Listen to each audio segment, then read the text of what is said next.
नमस्कार दोस्तों, मैं दिग्विजय सिंह आप सबका बहुत स्वागत करता हूं दिग्विजय इकोनॉमिका में। कैसे हैं आप लोग और कैसे चल रही है आपकी जीत की तैयारी। दोस्तों, उत्तराखंड लोक सेवा आयोग के द्वारा पीजीटी का नोटिफिकेशन आ चुका है। आप में से बहुत ऐसे लोग हैं जो मुझे बहुत दिन से फॉलो कर रहे हैं और वो हमेशा ये चाहते थे कि जल्दी से ये वैकेंसी आए और वो अपना 100% दे। तो चलो दोस्तों, वो 100% देने का समय बिल्कुल बिल्कुल आपके पास है। लगभग लगभग 70 सीट इकोनॉमिक्स पीजीटी की आई है, जिसमें 58 सीट जो है वो बालक वर्ग में है, 11 लड़कियों के लिए है। तो अब जो है आपको जो करना है वो अपना 100% देना है। देखो, जो समय है ना, वो सबको एक बार मौका देता है और जो खिलाड़ी वही है, जो सच्चा संघर्ष करने वाला एस्पिरेंट वही है जो उस समय के महत्व को पहचाने। अब जो भी आपके पास टाइम है उसको आप 100% यूटिलाइज करिए। एक सीट आपका है और मैं हमेशा से कहता आया हूं कि जो पीजीटी का पोस्ट है बेसिकली ये आपके लिए बहुत अच्छा है। क्यों?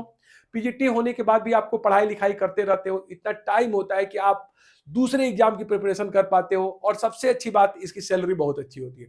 तो मैं हमेशा ही इस बात को हमेशा प्रायोरिटी देता हूं कि पीजीटी का जो पोस्ट है वो किसी भी एस्पिरेंट के लिए एक बहुत अच्छा प्लेटफॉर्म है। अगर वो चाहता है अपने काबिलियत को दिखाने तो ढेर सारे मौके मिलेंगे, तुम बहुत आगे जा सकते हो। तो उत्तराखंड पीजीटी जिसमें 24-25 में लगभग आपकी इकोनॉमिक्स के लिए 70 सीट है, क्या है आइए इसके विषय में हम जल्दी से आपसे बात कर लें और किस तरीके की किताबें आपको पढ़नी चाहिए, कौन सी किताबें आपके लिए बेस्ट है और क्या आपकी स्ट्रेटजी होगी, उस पर हम करेंगे बात। तो सबसे पहले आप देख लीजिए, ये आपका जो है उत्तराखंड लोक सेवा आयोग हरिद्वार के द्वारा यह विज्ञापन आ चुका है। विज्ञापन प्रकाशन की तिथि 18 अक्टूबर 2024 है। ऑनलाइन आवेदन भरने की अंतिम तिथि जो है आपका 7 नवंबर है।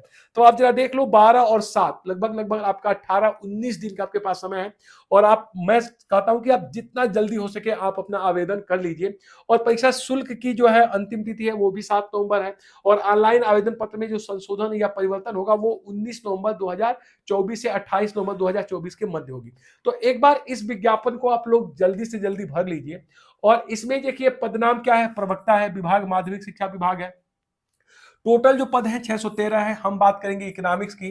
तो इकोनॉमिक्स जो पीजीटी की जो पोस्ट है दोस्तों वो है 58 प्लस 11।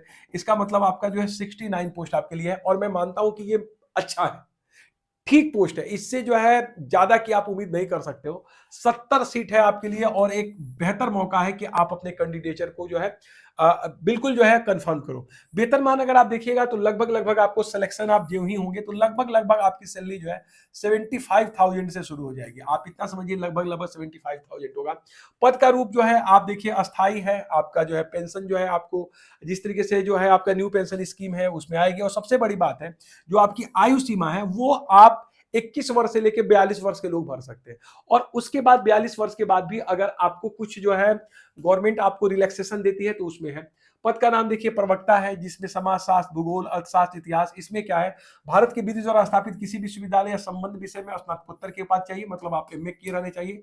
राजकीय सरकार के मान्यता प्राप्त प्रशिक्षण संस्था महाविद्यालय से एलटी डिप्लोमा या भारत विद्यापीठ द्वारा स्थापित किसी विश्वविद्यालय से शिक्षा शास्त्र में स्नातक की उपाधि होनी चाहिए। ये आपका जो है प्रवक्ता के लिए आप जो है बात ये कर रहे हैं।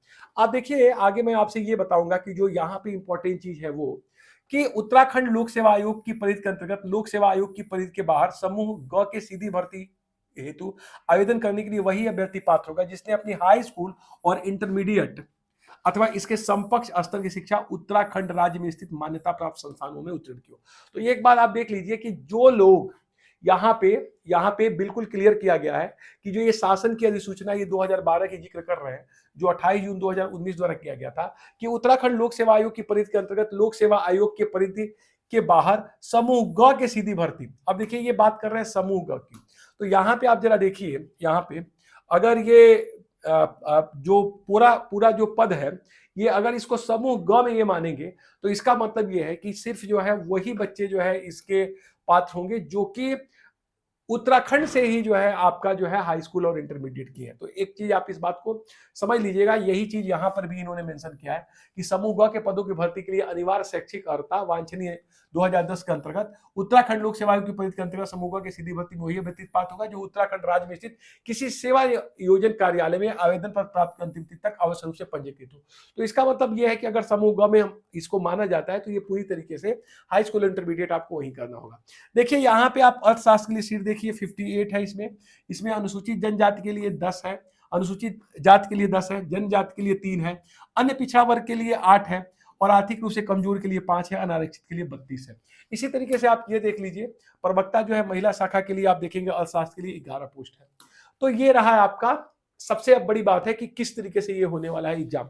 तो ये जो दोस्तों एग्जाम आपका होने वाला है, एक बार आप समझ लो कि ये 2 चरणों में होगा। सबसे पहले आपका स्क्रीनिंग टेस्ट होगा। स्क्रीनिंग टेस्ट का मतलब ये है कि आपका जो ये एग्जाम होगा वो पहला जो बैरियर आपको सिर्फ इसको पास करना है, इसके मार्क्स आपके सिलेक्शन में कहीं भी जोड़े नहीं जाएंगे। तो स्क्रीनिंग एग्जाम होगा teaching aptitude and general studies. इसमें आपको 150 नंबर का होगा, मैक्सिमम मार्क 150 है और 2 घंटे का होगा। इसमें आप देखो क्या क्या पूछा जाएगा। सेक्शन ए में टीचिंग एप्टीट्यूड 40 नंबर के, अगर आप बीएड किए होंगे तो ये सब चीजें पढ़ते हैं, टीचिंग एप्टीट्यूड। सेक्शन 2 में जनरल जो है आपका स्टडीज है, 35 क्वेश्चन इसके आएगा। सेक्शन 3 में नॉलेज ऑफ यूके, मतलब उत्तराखंड से संबंधित 30 क्वेश्चन आपको पूछे जाएंगे। सेक्शन 4 में जनरल इंटेलिजेंस टेस्ट होगा 25 नंबर के, और फिर 20 नंबर की होगी सामान्य हिंदी। ये देखो सिर्फ आपका स्क्रीनिंग एग्जाम है, इसका मतलब एक तरीके से प्रीलिम्स एग्जाम है। इसके नंबर आपके सिलेक्शन में कहीं भी नहीं जोड़े जाएंगे, बट इस बैरियर को आपको पास करना होगा। तो इस बैरियर को आपको क्या करना है, पास करना है। तो ये आपके लिए एक पड़ाव है। बट उसके बाद जो है आपका सब्जेक्ट नॉलेज टेस्ट होगा, मतलब जो आपका सिलेक्शन का आधार बनेगा वो इकोनॉमिक्स बनेगा। लेकिन स्क्रीनिंग एग्जाम आपको जीके देना पड़ेगा और आपको जो है टीचिंग एप्टीट्यूड वाला वो देना पड़ेगा। तो इसमें क्या होगा, तुम्हारा जो एग्जाम पैटर्न क्या है, सब्जेक्ट नॉलेज टेस्ट होगा और ये कंसर्निंग सब्जेक्ट से होगा। इकोनॉमिक्स है तो इकोनॉमिक्स दोगे।